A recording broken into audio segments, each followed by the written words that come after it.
Okay, this might be an important recording.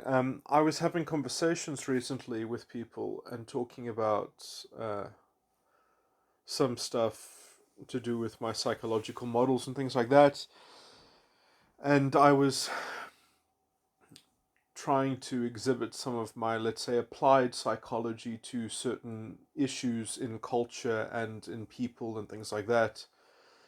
And I was essentially talking about developmental stuff, and it ended up me talking about myself and having to give an inside account of how normative morality functions in terms of having a more mature false ego complex, or essentially having access to the ego side of the mind and essentially progressing from the unconscious to the ego in a kind of in a responsible fashion, as it were, and talking about how people are stuck in an arrested development. Now, I'm not going to. I just want to get on to talking about the novel thing. I don't want to reground everything because I've got hours and hours of recordings talking about this content that I've just essentially just iterated the subject for. So I've just titled it. So let me just move on to the interesting thing, because essentially when I spoke about this, and it was quite an organic conversation where we were talking about, someone read something about poetry, and I said, that's actually a very good rendition of what the unconscious side of the mind is, but what the person is saying about the unconscious side of the mind is a very poisonous and toxic sort of. It's literally showing the formula of what I would call a kind of arrested development that. And I was just airing my essentially my repulsion for the person who had written the poem, essentially, because they were essentially and I mean, look, poetry can explore a lot of things, and I see it as a kind of as an anecdote of how someone rationalizes or grounds their own unconscious side of the mind in a way in which it becomes a kind of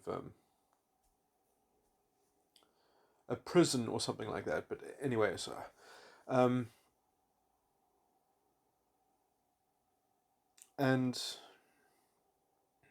yeah, so I will talk about essentially where I think emotions come from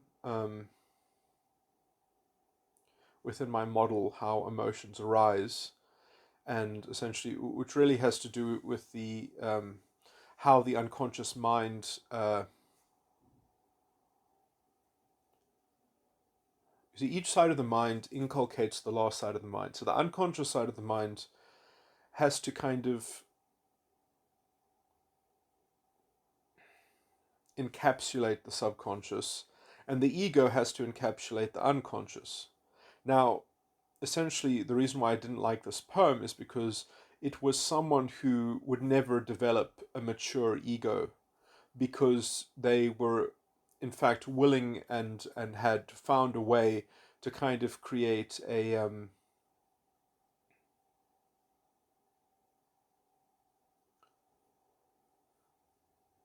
way to stop their unconscious side of the mind from precipitating the ego, or to kind of hold onto the keys um, that the ego would have to receive in order for the ego to develop. Okay,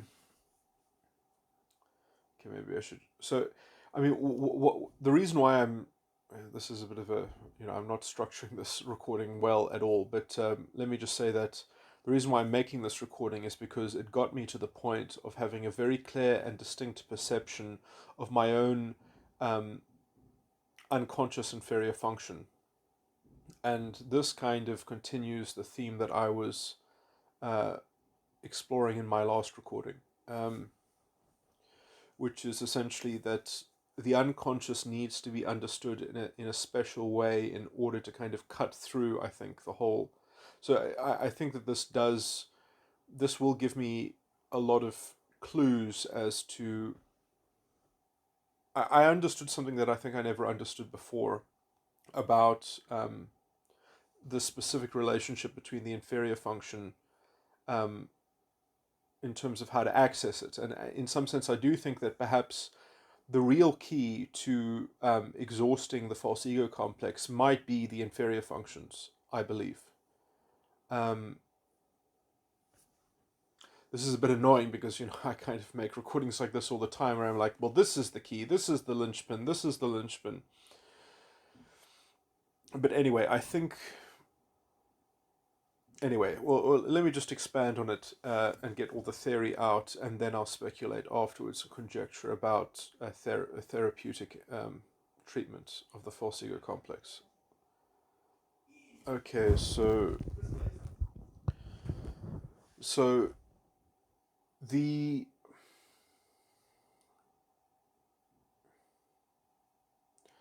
okay, so I'm just going to focus on the unconscious side of the mind. Maybe I won't do justice to the subconscious, and that might be something that I need to revise later on. But essentially, I think that the subconscious, in some sense, are one's beliefs. The subconscious becomes one's raw native belief structure, and then the unconscious side of the mind has to calcify those beliefs into like a codex. And so obviously it receives the inferior function of the subconscious, which it uses as the unconscious death, which then out of that grows all the structures of the unconscious side of the mind. Now the unconscious side of the mind are basically your emotions.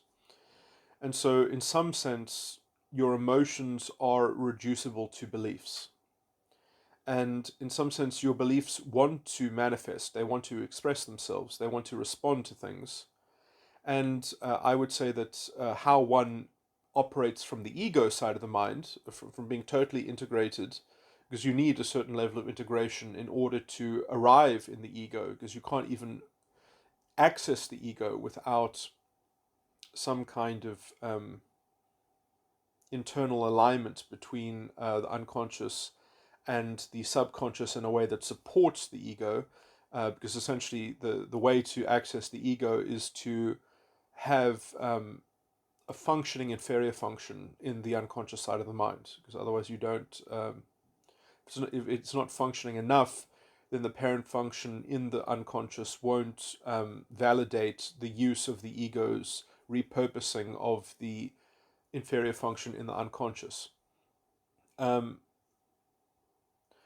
So essentially, I believe that the way to access the ego is normative ethics, essentially, normative values and principles. Because then, in some sense, and I mean, look, I might be wrong, so because I'm just talking about myself, but I think that this might be, so I mean, it might, my anecdote here might be poisonous in that it might not be the general solution, because it might only be applicable to so what I'm saying might need to be recontextualized and redigested and then generalized in terms of how it might be applied in other types. But I think I'm correct when I philosophize about the issue with objective morality that displaces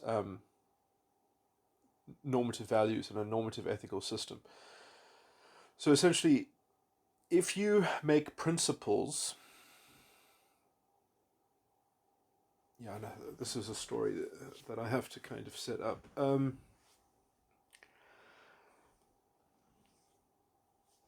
Okay, so first of all, the reason why people have emotions and they seem to experience emotions not obviously in relation to their beliefs is because their beliefs are largely unconscious. And the reason why beliefs are unconscious is because one willfully does not keep track of one's decisions that one has made. And there are lots of different types of decisions. There are and there are sort of paradoxical, very problematic decisions that have to do with what you think about yourself and your self-image. And let's say decisions where you are judging your own character in some sense. And these decisions create a kind of cognitive dissonance. And also because one has disparate beliefs, essentially.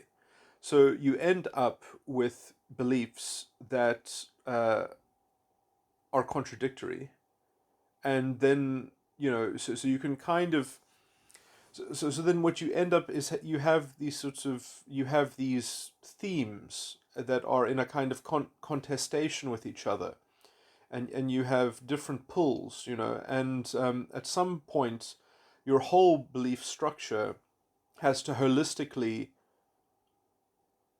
then express itself and wish to respond. The problem is this is why some emotions, when indulged, lead to yet more emotions, because you have, let's say, disparate emotions. Now, emotions aren't bad, but essentially I am making the metaphysical claim that all emotions are reducible to beliefs. And in some sense, I think that you only have the power to diagnose which beliefs are producing the emotions if your beliefs are um,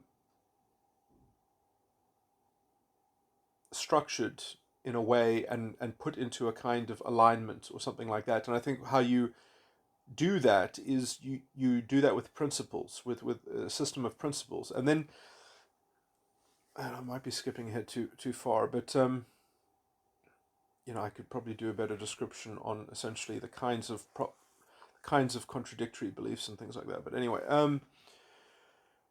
that then what eventually happens is your beliefs become much, much less important as principles end up contextualizing your beliefs. And in some sense, the principles that you start to develop corral your beliefs and create contextual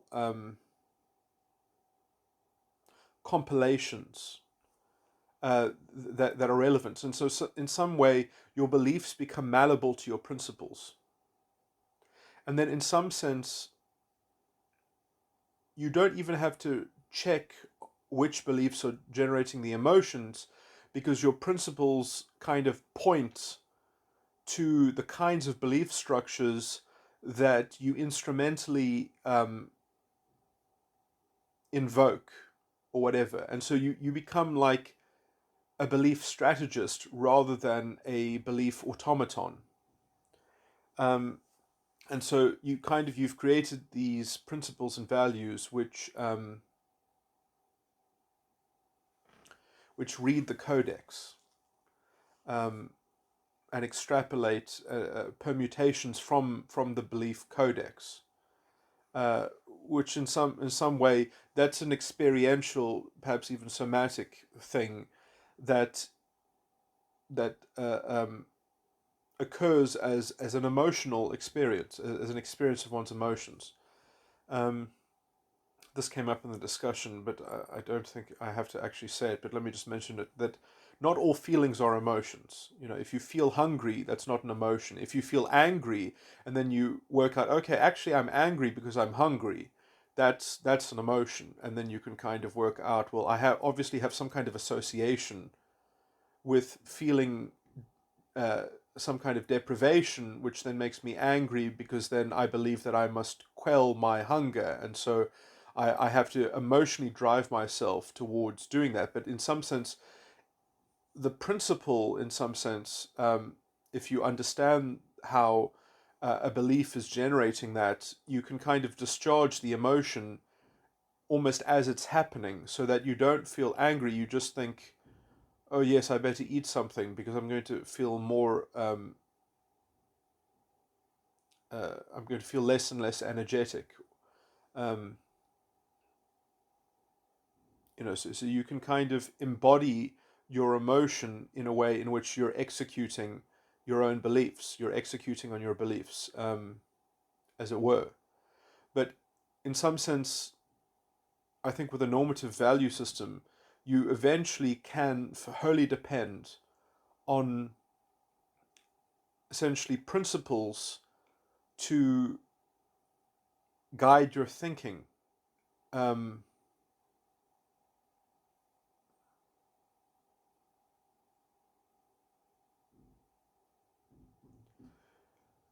which I want to, which in some sense is the embodiment of an emotion in an ego, in terms of the ego,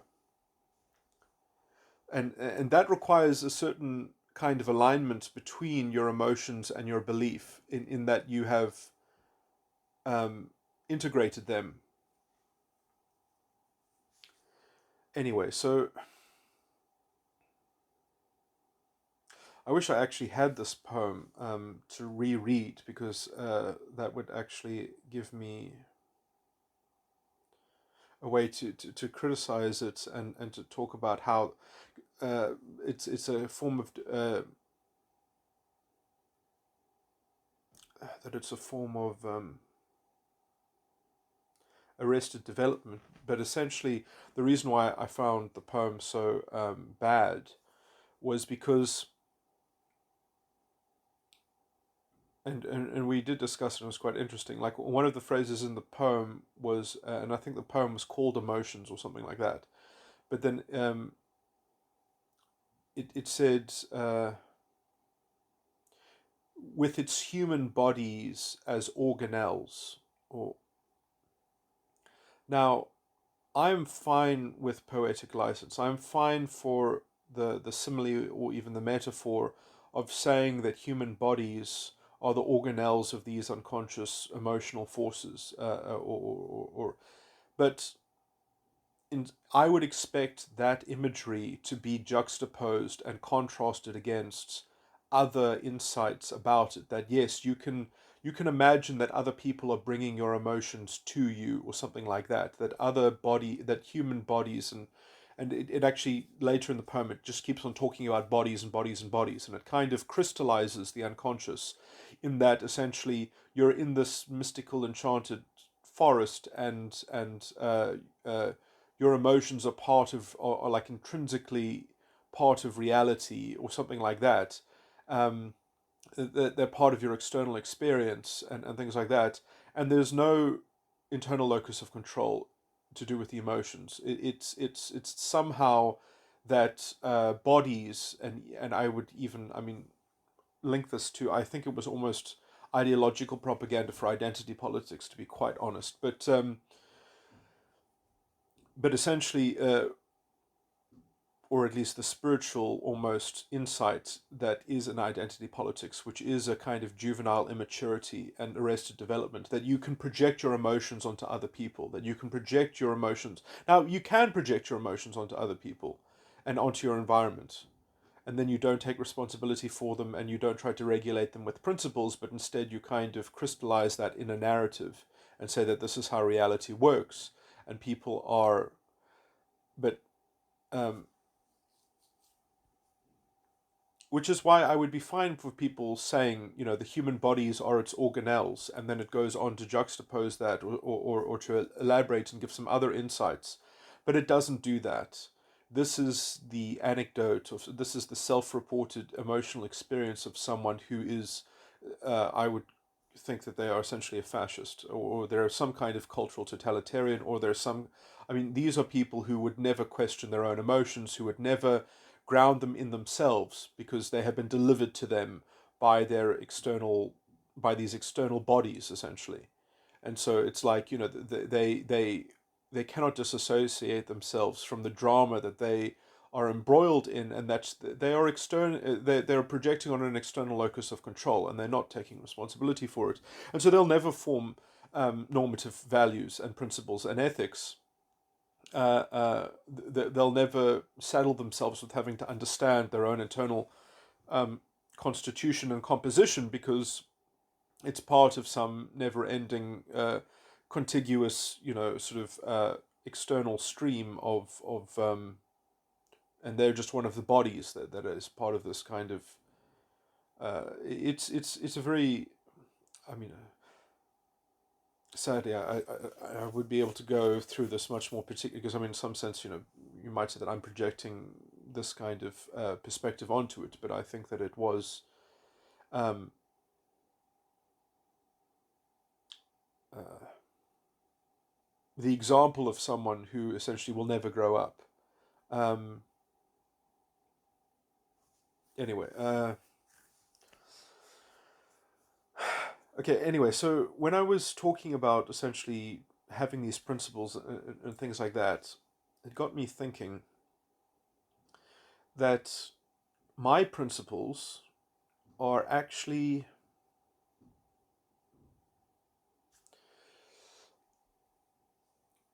the normative morality develops in the trial. It develops in the inferior function. So, um, I just say these things. Let me just quickly.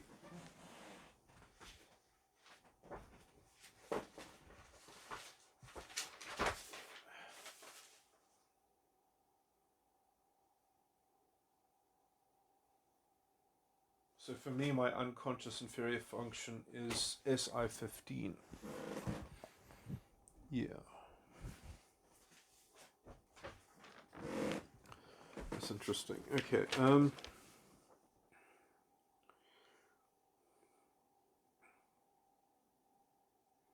That was weird. I was actually thinking it might be SE.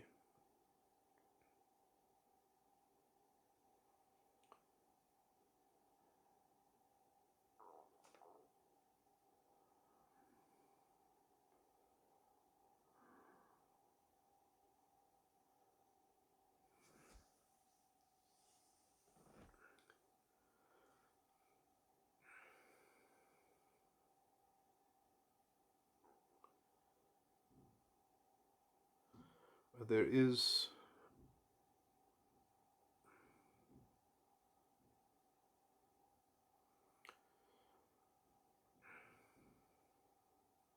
Interesting. I think there might be a special.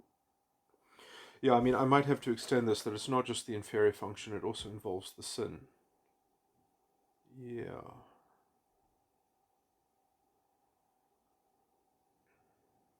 That is interesting.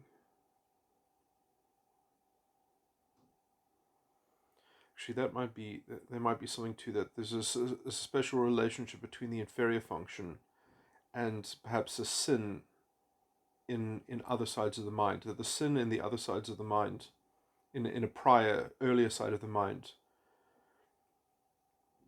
is being like sublimated into the inferior function, and in some sense that is creating that's in some sense creating a new knowledge of good and evil that can ground the next side of the mind to emerge. That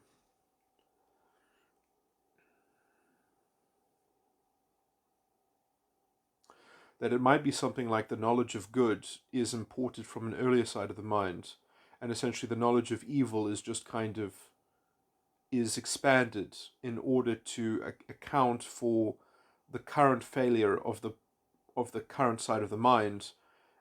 But then the hope is that everything, the knowledge of good will somehow be redeemed, that it will find some manifestation in the next incarnation of the next side of the mind, essentially, out of this new knowledge of good and evil. So essentially, it's the knowledge of evil is being elaborated, and the knowledge of good is being conserved from the original. And in some sense, then the SE8 is the original lust, is the original child function of the subconscious, which is of course the sin of the superego or the original false prophet, the original gift of the false prophet into that produces the subconscious, the original knowledge of good in the positive side of the false ego complex. Anyway, so all the inferior functions might make more sense in relation to that into that original lust. Yeah, so anyway, there might be some particular prominence of the original child function, or let's say the child function of the subconscious, um,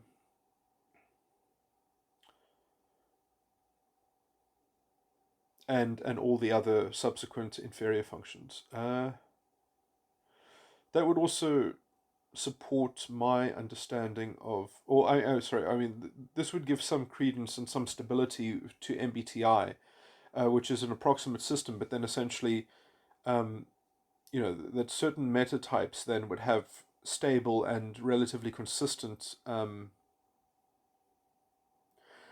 in some sense, all their inferior functions would have these different layers of analysis and themes and distinction, but they would all be grounded in the same knowledge of good, although they would have different levels of subtraction in relative to that knowledge of good in terms of three different layers of a knowledge of evil, but they would also all be cumulative, and in some sense they would all be shaded by the juxtaposition with the original child function. And it's just interesting because essentially my inferior function of my metatype, like in MBTI, I'm an INTJ, but in my metatype, all my inferior functions are actually extroverted intuition, introverted sensing, and extroverted feeling. Sorry, introverted feeling is the last one in the ego. And the original thing that grounds them thematically, in some sense, I think, might be extroverted sensing, 8, because that would be the subconscious's original child function, and I do believe that that is what is being reckoned and absorbed and preserved through the inferior functions. And obviously in INTJ, in MBTI, the inferior function is extroverted sensing. Anyway, I don't want to talk about other typologies because, anyway, I'm just sort of showing how, anyway,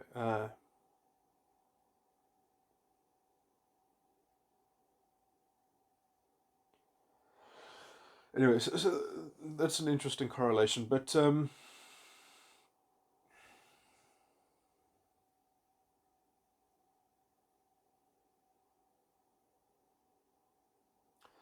yeah, I must also think about if there's also a special relationship between all the sins of each side of the mind. If there's any kind of cumulative characteristic that is being specially conserved in the sin of each side of the mind. Um,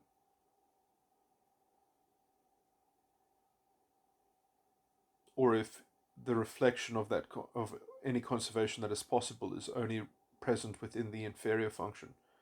Anyway, or the trial, as it were.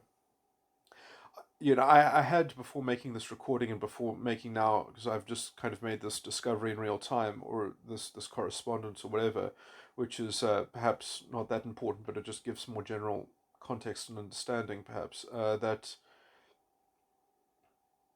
the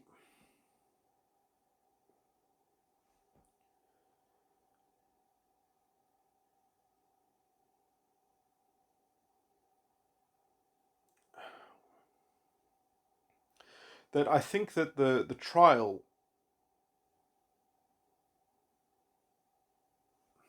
because every trial is also a death for another side of the mind. So the trial really is very fertile ground to do so. I always talk about perfecting the vanity, and it just made me think that I either need to adapt that slightly or update it now with this realization that, because I had a clear, distinct perception of my own inferior function, that my normative value system and my principles function, and I enslave my unconscious side of the mind to my normative value system, and that gives me access to my ego to develop my ego.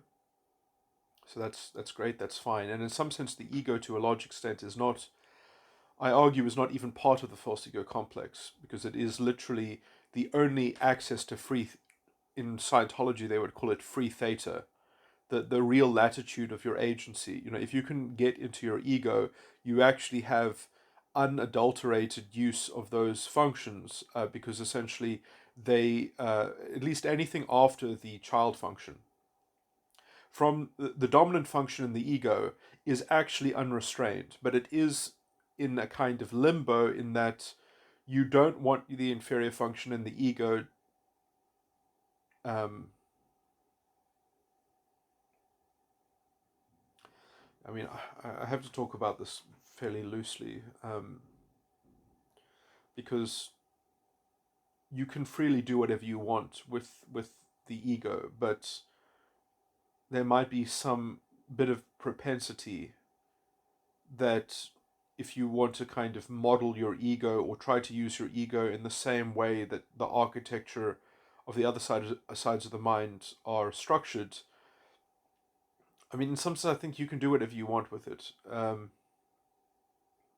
But it ends up having nothing more to do other than to look at the other sides of the mind and then to kind of think, well, this infers something about me, that this implies something about what I should be doing, and um, but it is kind of I've generally described the ego as being generally speaking, a kind of limbo. Um, and the only thing that it really wants to avoid, although I need to probably update this thinking and think about it some more, like, it doesn't want to reach the sin, because as soon as it knows that it has sinned, there's nothing to be done. I mean, in some sense, I think actually the sin of the ego might even be a resolution to the whole false ego complex, but in some sense, I don't think it can bring itself to observe its own sin. It has to be in a limbo, it has to be in arrested development. That if it could actually accept its own sin, that maybe that would be one of the ways to escape out of the top of it. But essentially, it's the trial that kind of creates this. Um, the trial in the ego creates this kind of is sort of the God keeping you in the captivation, or in the captivity of the false ego complex, perhaps. So there is some tension, I think, although it's generally in a limbo between the dominant function and the inferior function. But anyway, let me just talk about the inferior function of the unconscious, because that, I think, might give clues as to how this might be organized and such, or how this might be managed, or lead towards a treatment. So I think what is happening in my unconscious side of the mind is that I have created a normative value system which allows me to gain access to my ego. Well done for me. And I essentially, most people fail because they have not given the keys to the kingdom to the ego. They have still retained the inferior function needs to the parent function in the unconscious needs to be afraid, ultimately afraid of the inferior function. The inferior function needs to have the power, it has to have the weapons of mass destruction to completely destroy and obliterate the dominant function, and by association, the parent function.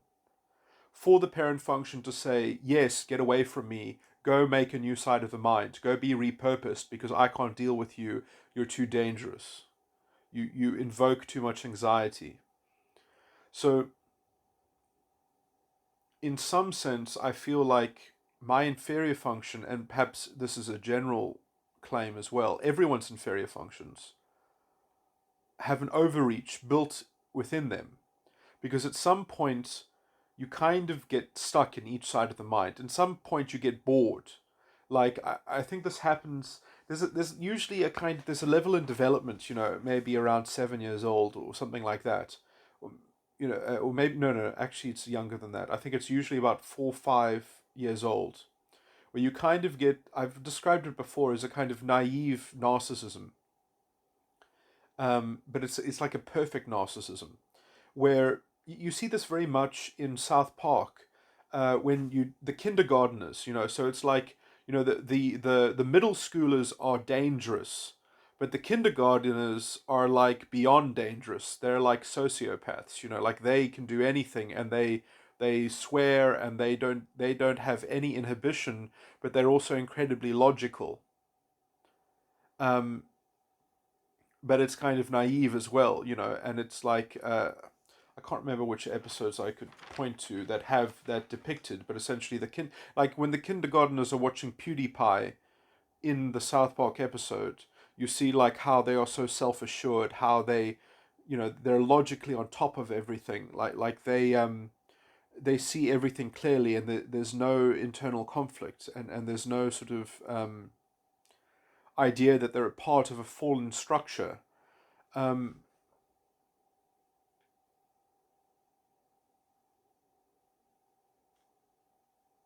they don't have any conflicting architecture yet, because they've kind of crystallized something in the mind, and they haven't yet developed the next rung.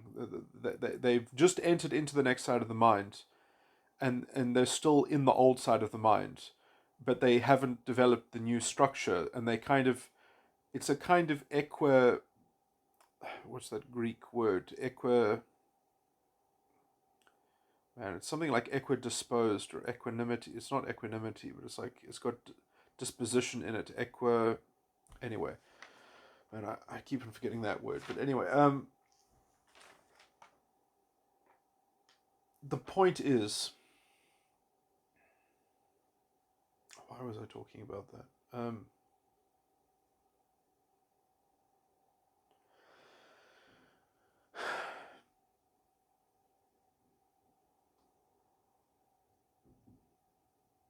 Is that at some point the old side of the mind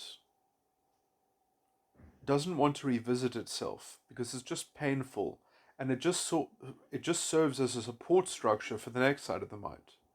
And so, in order to streamline the handoff, it tries to overly develop the inferior function so that there's an automatic or automaticity of procedural, um, you know, transportation of validity. So essentially, it's a way to not have to beseech the parent function for validity. It's trying to create a wider scope for the next side of the mind. It wants to essentially, you're trying to traumatize the parent function from your inferior function so that the parent function will just get in line, essentially. So you want your parent functions, in order to have a well developed, in order to be, let's say, top heavy in terms of having a very structured, okay, well, this is a bit of a balance here. So you want your parent functions to be in alignment with each other, and to for the earlier ones to support the subsequent ones, the ones that proceed after it, um, that proceed from it. But you can't just have them be dormant. You have to, and so in some sense, I think that there is a method of wanting to give more latitude to the next side of the mind, that you kind of denigrate the last parent function. Now, or you kind of, you put the last parent function in awe of the inferior function, in fear of it. And in some sense, then the inferior function can get too big for its boots, and in some sense, uh, denigrate the vanity of the lost side of the mind. And the vanity,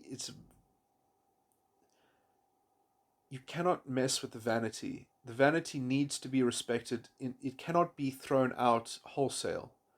The vanity has the baby in the bathwater. So you cannot just eject it. You cannot just say it's worthless. This is the problem with the vanity, is that you can't just, uh, the blood of the saints is seeped into the stonework. The great city of Babel is constructed from the blood of the saints. So you can't just dispose of it. Okay. um, I use the archetype, but and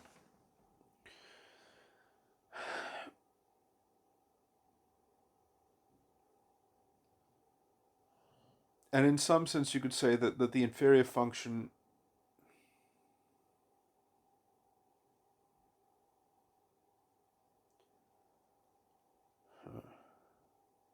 and this is a horrible sort of mixed metaphor, is the cup that is being gifted from the one side of the mind, is almost like the blood that has been recycled and taken out of one great city of Babylon, and has been put in the cup of the inferior function as it is delivered to the whore of Babylon, that is then fornicating with another king or another rich merchant in another district, in ostensibly a new reformation or orientation, that the great city of Babylon has actually been moved to into a new state, into it's in a different territory, but the blood is being transported in the cup that is being delivered to the whore of Babylon, and that cup is the inferior function.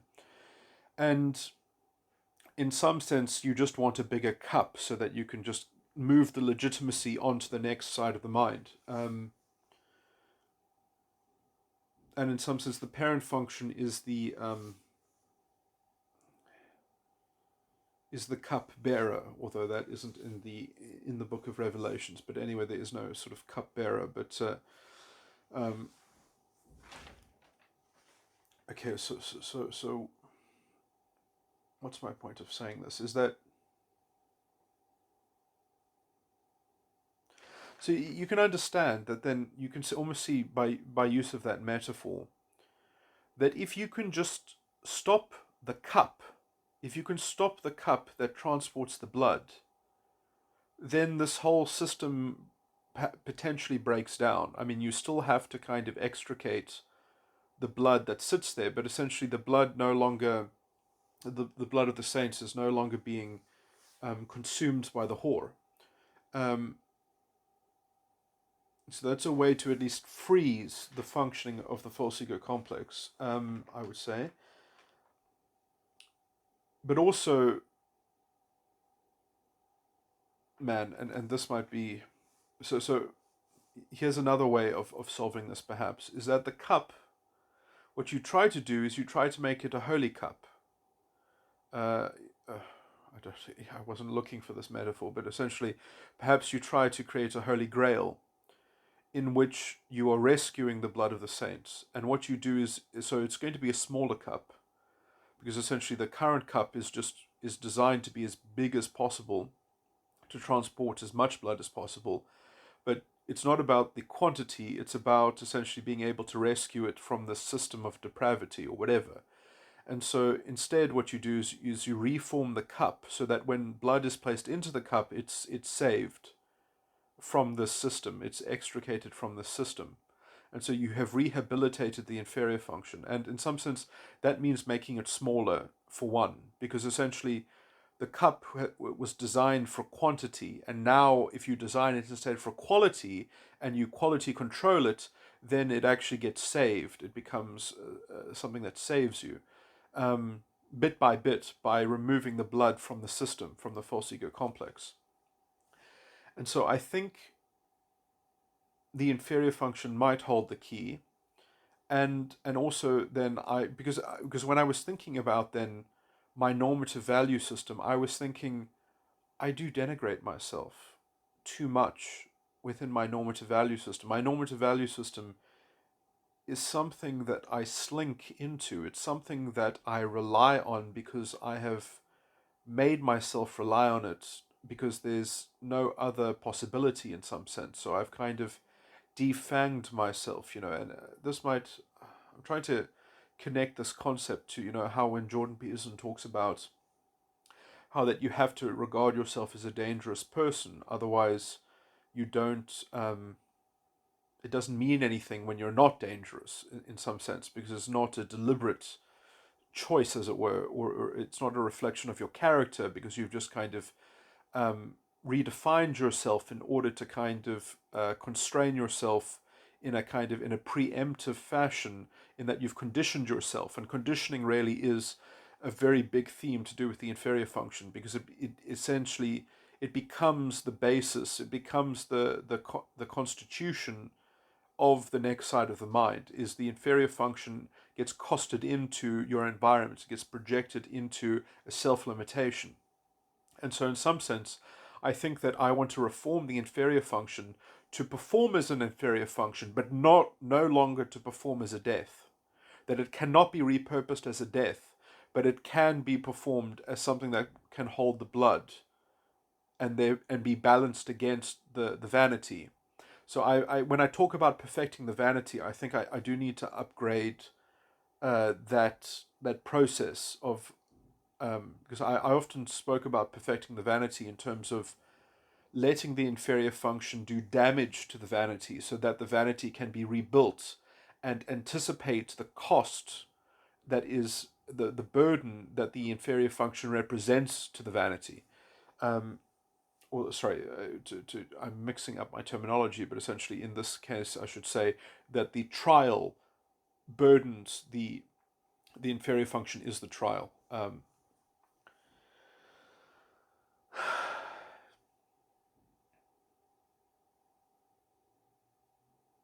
And it's interesting that it's called the inferior function because, in some sense, I think it is the source of one's idea of how one is inferior, and it is generally seen as a weakness because it is the chink in the armor in the dominant function in the vanity. Um, and in reckoning these two things and reconciling their perspectives, you not only clean up the overreach of the vanity, but you have to clean up the overreach of the inferior function. That was the piece of the puzzle that I think I was missing in my original, because there is an overreach in the inferior function, not just an overreach in the vanity, as regards the inferior, but essentially, generally, the overreach of the vanity as regards to the inferior function was exactly what was being absorbed and treated and placated by the parent function. That was the role of the parent function, was to disguise the overreach of the vanity vis-a-vis the inferior function. But the inferior function um, had no soft landing or any structural buttress for its overreach. In some sense, was perversely incentivized to overreach because that essentially made the next side of the mind feel, in some sense, I think there is also a section of the inferior function which is overinflated in order to import the recurrence of the old side of the mind into the new side of the mind. In some sense, the parent function tries to weaponize the inferior function against itself so that it can smuggle itself into the next side of the mind. That's an important insight. And that's also a layer of cognitive dissonance. That's also how also the parent functions between each side of the mind are in a subtle contestation against each other for power. And I think that this is when it talks about the beasts and the heads of the beasts, which each rule in their own hour and in their own day, and sort of, you can imagine, or I never quote this scripture quite correctly, but it's, for me, I always sort of imagine a hydralisk in which the seven heads are, or the three heads are competing with each other because they all share these similar resources. They all, it says the beast with 7 heads and 10 horns, or there's also the beast with three three heads and 7 horns. Um, and then at some point it talks about 10 crowns, I think. Um, and it's interesting because these numbers are in my structure, although I guess I could be accused for gerrymandering that. But all these numbers, I think, are validated in my model, so I think I have actually discovered all these things. But anyway, yeah. So at least I wanted this. I wanted to make this recording because I think that this is important. I guess I'm still going to absorb it more.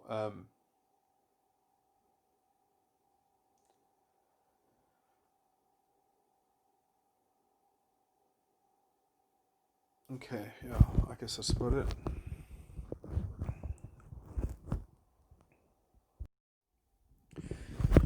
This is just a sort of a speculative uh, exploration into general theory. So a lot of these things are probably quite tentative.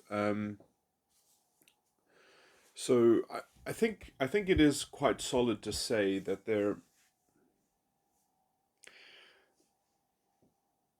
I think I was not even being able to see how the ego was functioning at all, or it was very obscure to me. I always used to say vague things like, it's in limbo and things like that, and I think that that is roughly true. But I think that what clouds the ego particularly is what I've already described as the overreach of the inferior function of the unconscious.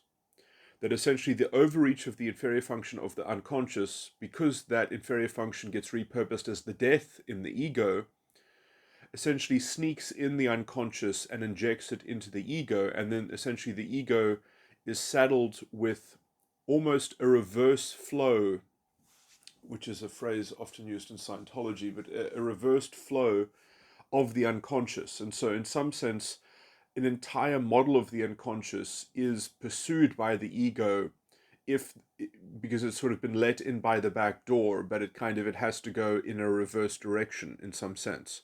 And this sets up a structural contestation between the parent functions of the ego and or essentially the ego's parent function becomes a zombie for the unconscious, but kind of as an inverse um, uh, uh, the, I don't know an inverse polarity in terms of its structure, in terms of the parent's contribution. And so, I mean, I did roughly kind of maybe speak to this already when I said that.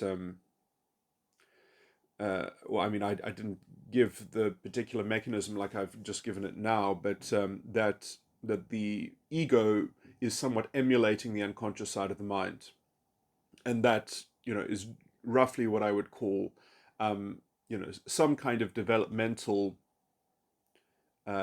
stunting in some sense, or just general immaturity. Um,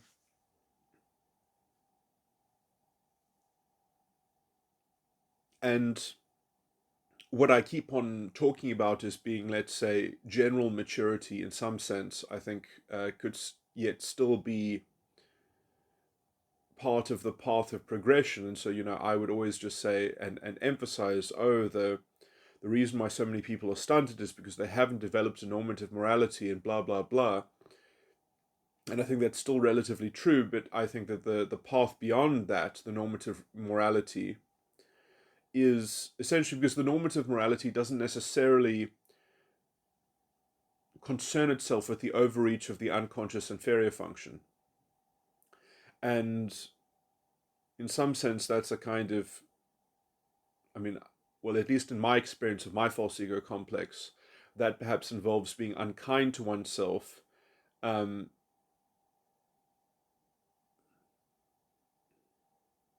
or specifically speaking, unkind to the parent function in the unconscious side of the mind, and therefore putting the parent function in the unconscious sort of in a state of frozen anxiety or awe or fear of the inferior function in the unconscious, which then allows the ego to end up having a bit too much negative leeway against the structures which effectively support the ego. The ego sits on top of the unconscious side of the mind, and so I guess this is the point that the only way to actually have a real liberated ego is to have a very balanced architecture beneath the ego. In some sense, it has to be balanced. If it's unbalanced, you can't just sort of graduate from the other sides of the mind at any means possible. And I think in some sense it is a shortcut to overshoot the inferior function in the unconscious just to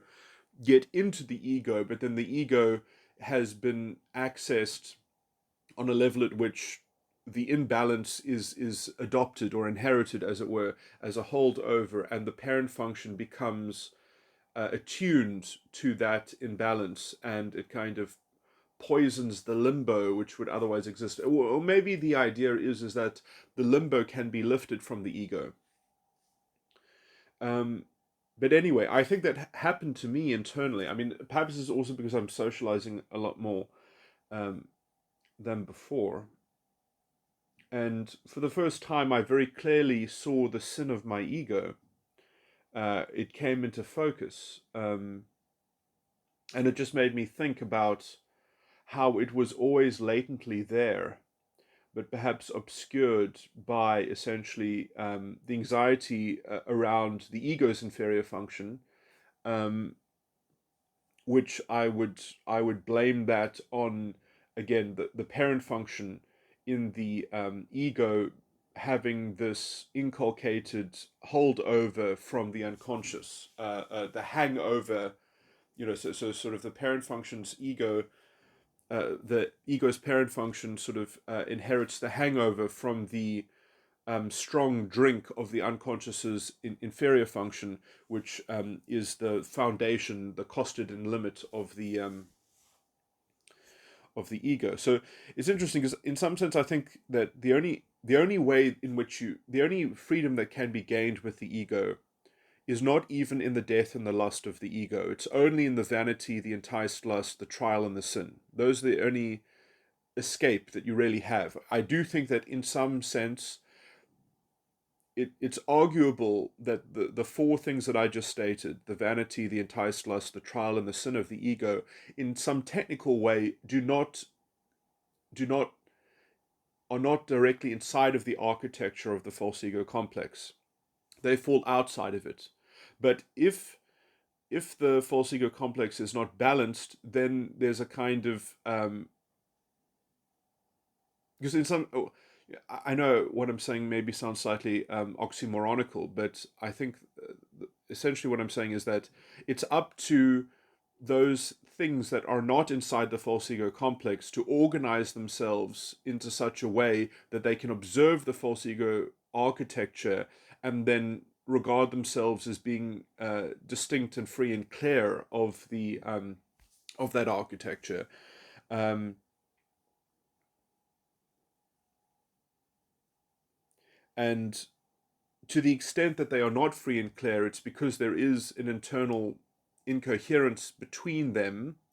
But in some sense, yeah, I mean, I'm, you know, this is, I failed to describe this exactly, but essentially, it's that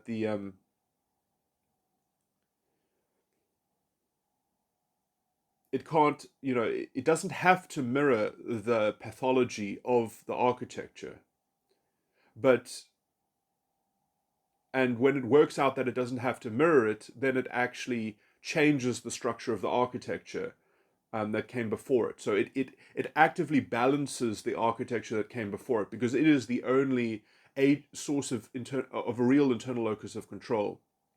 Is this bit that technically isn't part of the false ego complex. So this is the engine that can actually maneuver around the physical components that make up the false ego. So essentially, it is the free hand in the maniacal mechanism, as it were. So although so it hasn't yet organized the mechanism into enough of a balanced order that it can fully actualize its independence from the rest of the mechanism. Or in some sense, it is fundamentally tethered because it has to take responsibility and manage the mechanism, and then it can sort of maybe do other things or whatever. Although I would say that the point of managing it and organizing it is so that at some point, I mean, I haven't exactly worked out how extrication works, how to expunge the whole sort of thing, or how to discharge it or exhaust it, um, which I still think might be the linchpin might be the inferior function of the ego, might be the escape hatch.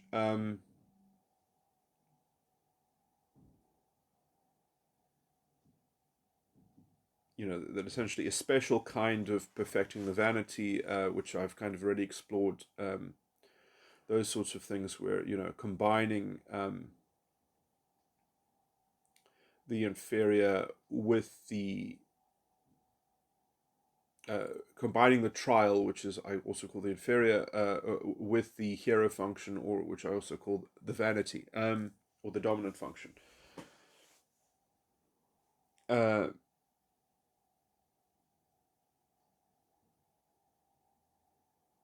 Now, in some sense, all of those sorts of things are measures. They are not the actual end goal in itself. So in some sense, that at some point is supposed to pack itself up. So doing that means that you don't have to do it anymore at some point, and then it's done because whatever charge was there is discharged.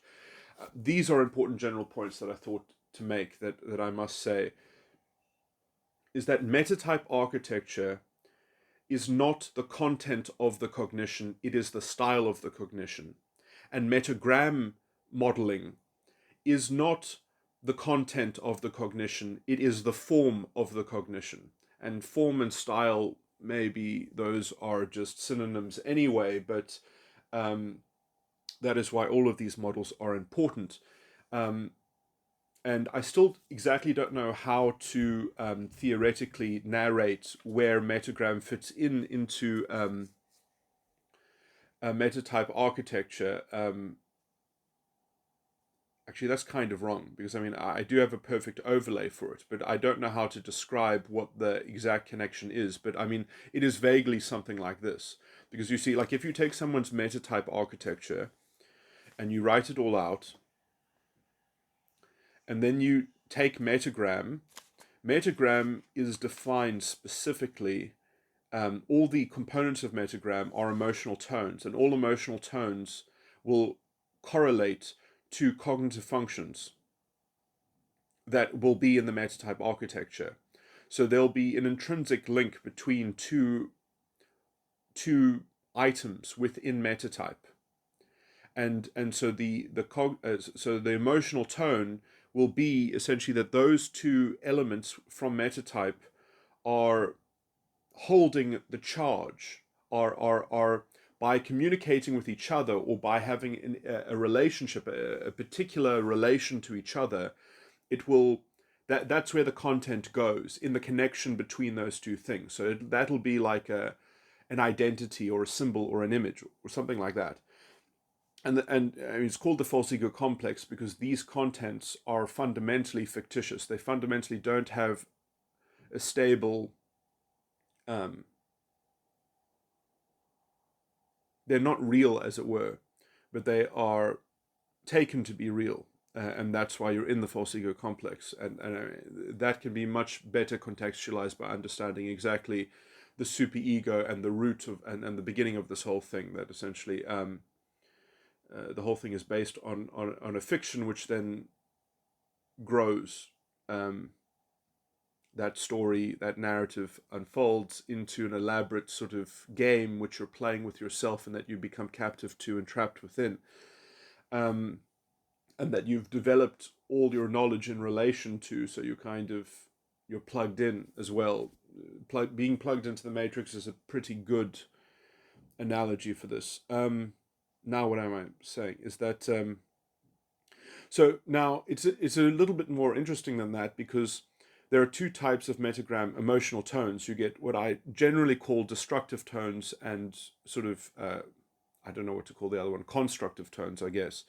Which and I sometimes call destructive tones. I've called them before occlusion tones or whatever. So emotional tones that occlude are one in which the one component is displacing the other component, or is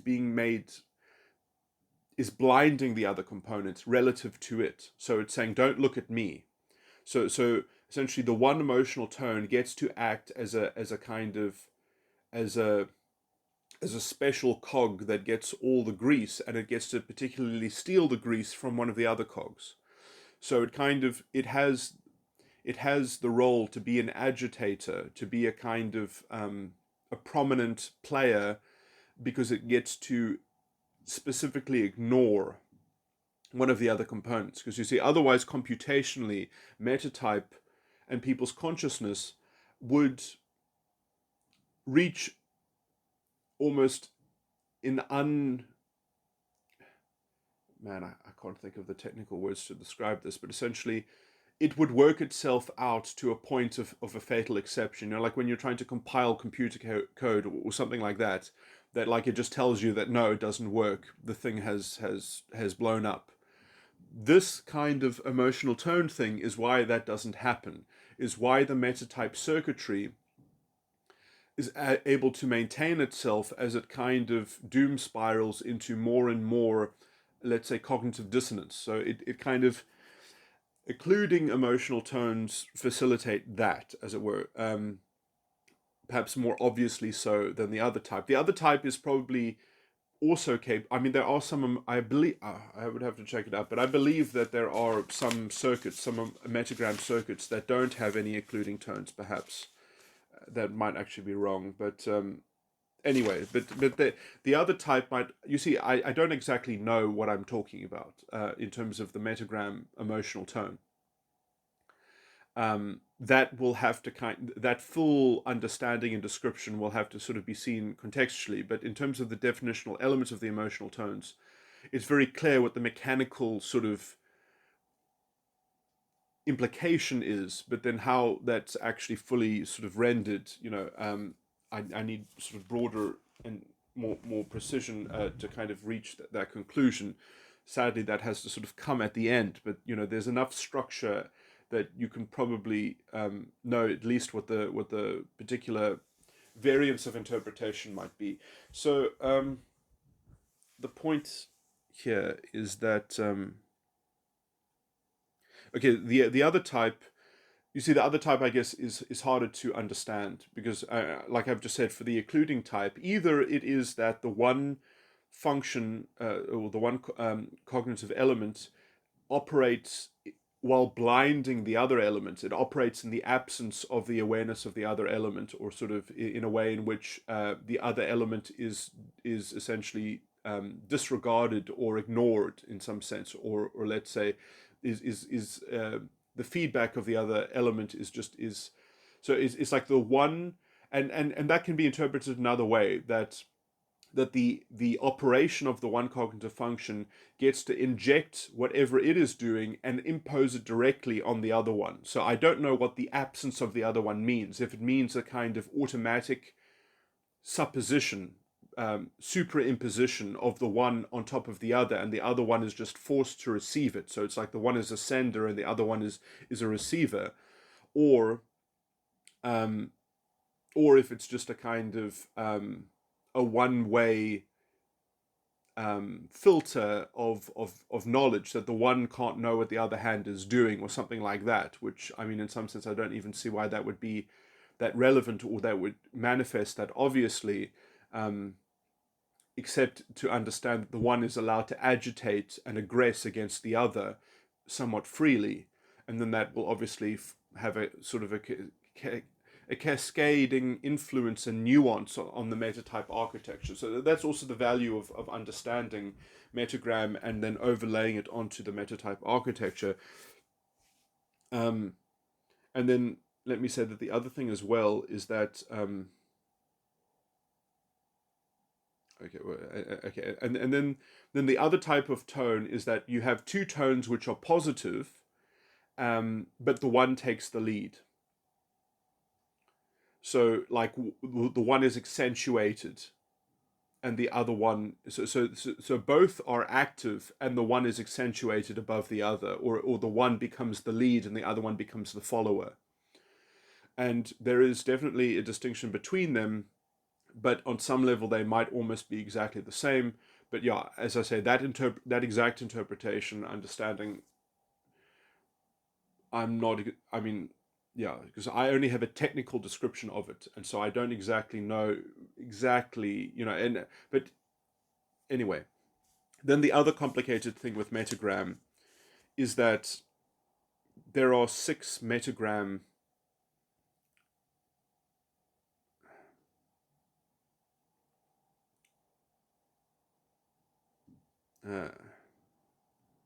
stages within the sequence. That metagram is 6 emotional tones in sequence, and there's a repetition of each emotional tone twice. So each emotional tone appears in 2 places in the sequence, and it's a bit strange because, I mean, I don't know. I've technically broken this down, but I still don't know exactly how to position it or how to conceive of the sequencing of the emotional tone in terms of the metatype architecture. But it would be something like that. Is that this is why I'm using words that are almost synonyms. That metatype is the style, and metagram is the form. And so essentially, the form that your personality takes, which is described by metagram, is that it has a particular internal sequence in its circuitry that is then can be overlaid onto the architecture, which is the general style, as it were. So they're both kind of technical things, and they both describe, let's say, the digestion of how you process things or whatever. But it's sort of, as I said, the one is the form, the other one is the style, which I guess the style in the sense is much more encompassing or broad or general or perhaps vague as well, because you can kind of look at all the features of your style and all the potentials of your style, but then the form that your personality takes then contracts that and somewhat delimits that within the broader style, as it were. So many people that share the same metatype have very different presentations, also because there are 3 species of metagram. You can make more subspecies, but generally speaking, the 3 species of metagram are sattva, rajas, and tamas, whereas people who are sattva, rajas, and tamas share the same metatype. So it's only in the form of metagram that sattva, rajas, and tamas is distinguished. But anyway, and that means that essentially the actual sequence of the stages in the emotional circuitry can be subdivided into constituent parts that can be given, let's say, universal archetypal significance, and you can actually say, well, actually, the beginning of the sequence of sattva is different to the beginning of the sequence in rajas. So they have a different ordering in their emotional tone, which yeah, and I don't know how to situate that within metatype, and I've kind of speculated that maybe essentially that the metatype the metagram archetypal sequence components are perhaps linked to the death, the lust, the vanity, the enticed lust, and then it's just weird and interesting that essentially the difference between sattva, rajas, and tamas would then be that some people, the first element in the form of their personality is that they are concerned with their vanity, and the other one is that they're concerned with their trial, and the other one is that they're concerned with their death. And I mean, I've provisionally translated those archetypes to assume or to speculate that sattva starts with its trial, and rajas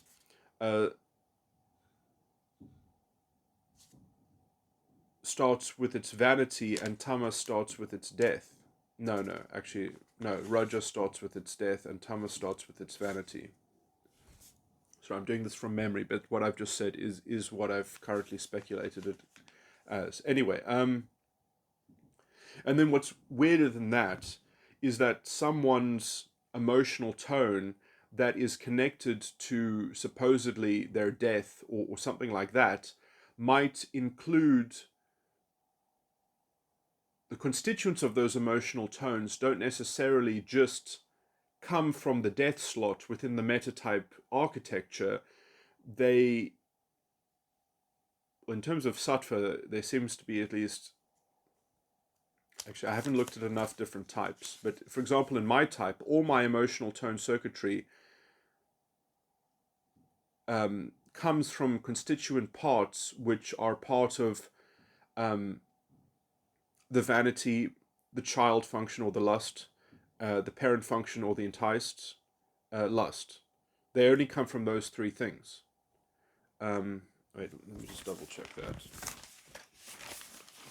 And so, I mean, this is something that I'm too lazy to go and do the clerical work of this, which is actually sort of stupid and embarrassing that I haven't done that, just to kind of confirm that if that is, because there might also be maybe fixed differences between, I mean, that might be another way to subcategorize different, because some people might have clusters of where the emotional tones come from, or that might be where they are all relatively where's that piece of paper? Oh my word, where did I put that piece of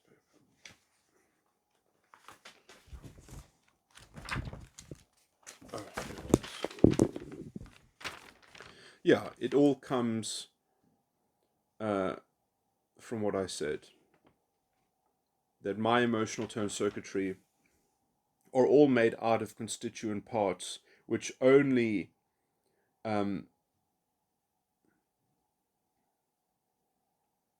which are only present within the hero, the child, the parent, and not the inferior. But in some sense,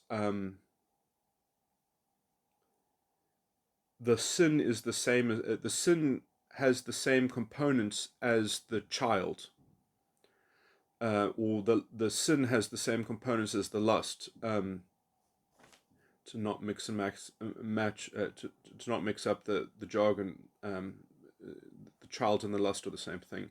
I'm just basically using some terminology that I'm borrowing from MBTI to make it somewhat more relatable to people that are into typology, and that perhaps have followed these things. But anyway, so the important thing to understand though is that you perhaps can get two bites at the cherry in terms of the lust, because the lust is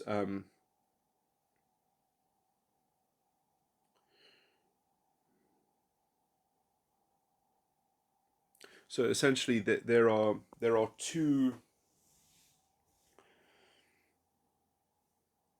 There is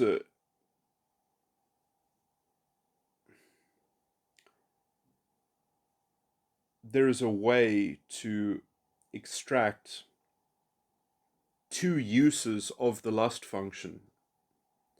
Um, anyway, what I'm trying to say is there might be some stability to having two dimensions, two identities for the same cognitive function, because essentially it is like replicated within the structure. So essentially, I mentioned this when I was talking about, when I was trying to talk about expanding, integrating Metagram and Metatype, that somehow there was like there were legitimately kind of four items that were made up of three things. And that is like not entirely true, because in some sense, like well, let me just say that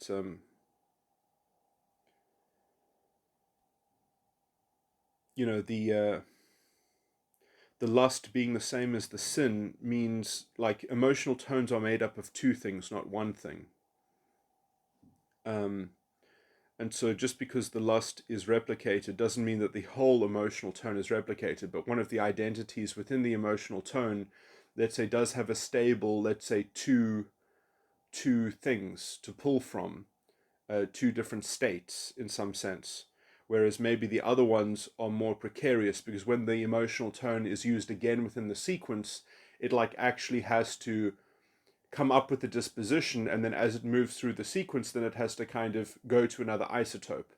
Anyway, this is kind of a technical sort of breakdown, but it has some relevance in terms of understanding the minutiae of cognition, which is really what the brilliance of my system is, because it gives a precision to psychology and a ground. I mean, it is obviously very complicated. The models are incredibly intricate, and in some sense, like there are a lot of things that might be happening in this thing, but I mean, it is to have a map of psychology and what's really going on. when before there was essentially only people sort of throwing darts at trying to collate aggregated, data sets or something like that, clustered around some arbitrary measure, and trying to think that they're doing something called psychology is why we're essentially still in the dark ages. Because they're not willing to put in the theoretical work and to build something out of philosophy, to recognize that um, the ontology of psychology is the only thing that will ground an epistemology in philosophy, and those are the same thing. And so, until we get psychology right, we have no idea what we're doing, because we don't. The queen of the sciences has not arrived. Instead, we have, if you'll forgive, instead we are left to languish under the rule, as it were, of the whore of Babylon, which is exactly what this intellectual academia and culture is sadly situated within the cultural confines thereof. Anyway, okay, I think I've said everything intelligent that I have to say on this topic. Yeah, I mean, I probably will make an addendum talking about the experience of the ego, and have some more thoughts on the state of the ego, and maybe then speculate also on more therapy or treatment, or therapy for perhaps finding a way to resolve the false ego complex. But yeah, that's okay.